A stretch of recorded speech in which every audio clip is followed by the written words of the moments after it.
Kung mahal mo siya, pero may mahal ka ng bago, mas piliin mo ang bago mong minamahal. Ganon kasi yun eh.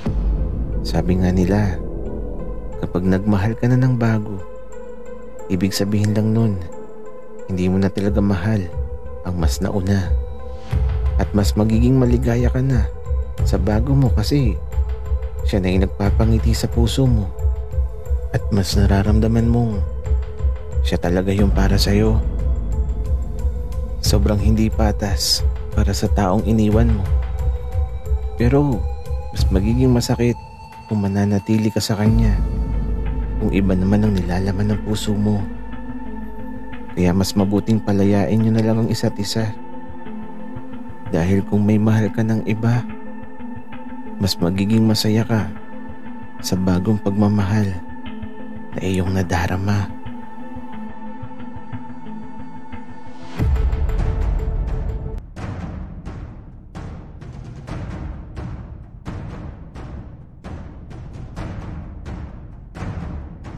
Kaibigan, huwag mong kalimutan mag-subscribe sa aming channel at huwag din kalimutan i-click ang notification bell at subscribe button. Subscribe na!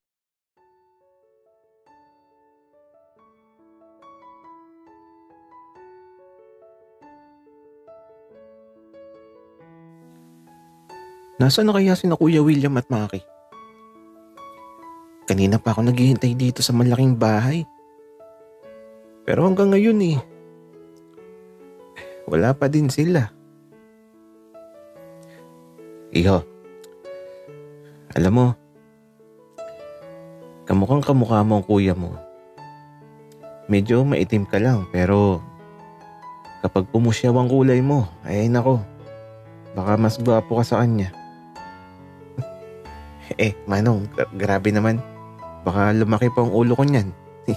Binobola niyo naman ako masyado. Hey, nako Dave, iho. Para kang kuya mo. Ayaw maniwala sa mga sinasabi ko. Ay, magkapatid nga talaga kayo. Manong, gaano niyo po ba katagal na kakilala si Kuya William? Iho, kung hindi mo naitatanong, 15 taon lang ako nung una kong makita ang Kuya William mo. Sanggol pa lang ang kuya mo. Hardinero naman ako dito.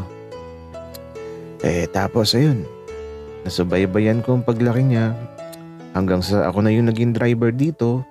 Tapos pinagkatiwalaan na din talaga ako ng mga nagpalaki sa Kuya William mo. Kaya lang, wala na sila. Nakakalungkot naman, Manong. Pero, wala ka po bang asawa? Meron naman. Kaya lang, hindi nagtatagal. Nilalayasan ako palagi eh.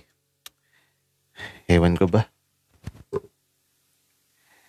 Pero, hindi ko na din iniisip na mag-asawa. 40 na ako ngayon eh. Tsaka alam ko naman ang lasa ng pechay. Kaya okay na din sa akin na hindi na mag-asawa. Ang mahalaga, nakatikim. Alo, si Manong. Mga ilang pechay na ba ang nakain nyo? Hindi ko alam eh.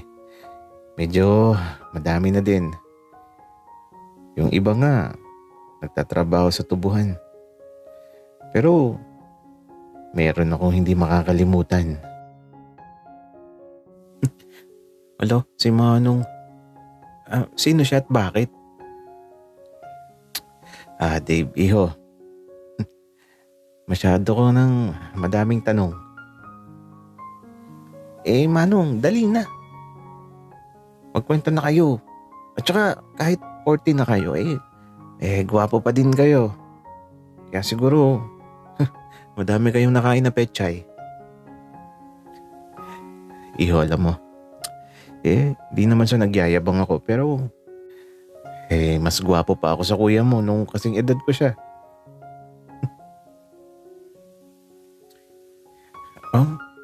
Halata naman po, Manong, kasi kahit ngayon naman gwapo pa din kayo. Eh, ano po bang nangyari sa unang pechay na nakain nyo? Iho, naalala ko pa.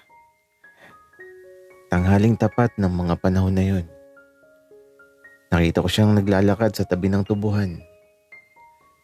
Napakaganda na para akong nakakita ng anghel sa langit. Manong, ilang taon kayo ng mga panahon na yun? 15 lang ako noon, iho. Pero parang anghel talaga siya nang una ko siyang makita. At siya palang bagong kasambahay dito na mag-aalaga sa kuya mo. At ayun, dahil nagustuhan ko siya, niligawan ko, tapos napaibig ko naman, hanggang sa binigay niya sa akin ng perlas ng silangan. Alam mo, iho, yun ang unang pagkakataon na nakakita ko ng perlas. At ayun na. Manong, anong ayun na? Dave, alam mo na yun. Malaki ka na. Kaya lang, bigla na lang siyang umalis nang walang paalam. Hinanap ko siya. Sabalit di ko na natagpuan. Alam mo, iho, mahal na mahal ko siya. Kaya lang iniwan niya ako. Pero ganun siguro talaga. May tadhanang kahit gustong gusto mo, hindi naman mapapasayo. Grabe naman pala ang nangyari, Manong. Patikim-tikim na lang pala nangyari. Oo, ganun na nga, iho. Kaya lang nakakaumay din talaga. Kaya tinigilan ko na. Manong, baka may natatago kang larawan niya. Patingin naman. Nako, iho.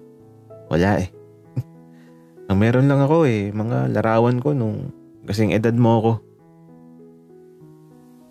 Patingin nga po, Manong. Sige. Teka lang. Kaya ito, habang kinukuha ni Manong ang mga luma niyang larawan, ako naman naiinip. Ang dagal kasi ni Kuya William at ni Maki. Nasaan na ba sila? Iho, eto tingnan mo mga larawan ko nung bata pa ako. Pagkaabot sa akin ni Manong ng mga larawan niya, sa unang sulyap ko pa lang, parang bigla akong kinabahan. Kasi yung nasa larawan, nakita ko na siya. Pero teka, saan ko nga ba siya nakita? Iniisip kong mabuti kung saan kami nagkita. Kasi parang nakita ko na yung nasa larawan. Basta, parang nagkita na kami. Iho, okay ka lang ba? Bakit natulala ka na? Anong nangyari sa'yo? Wala po. Parang nakita ko na po kasi yung nasa larawan. Kayo po ba talaga to? Napakagwapo naman. Oo, iho, ako yan. Pero ano bang naalala mo nung makita mo ang larawan ko? Habang nagsasalita si Manong, iniisip kong mabuti kung saan ko nakita ang nasa larawan. Na parang nakita ko na talaga. Kaya lang, biglang dumating sila Kuya William at Maki. Kaya ito, nawala ang atensyon ko sa mga larawan ni Manong. At ito, agad na lumapit si Maki sa akin. Pero saan ba siya galing? Maki, ano yung nasa buhok mo? Bakit may damo?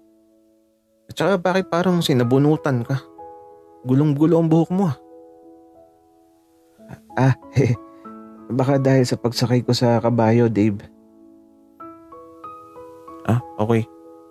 Pero bakit may putik ang mga tuhod mo? Ano kasi, Dave?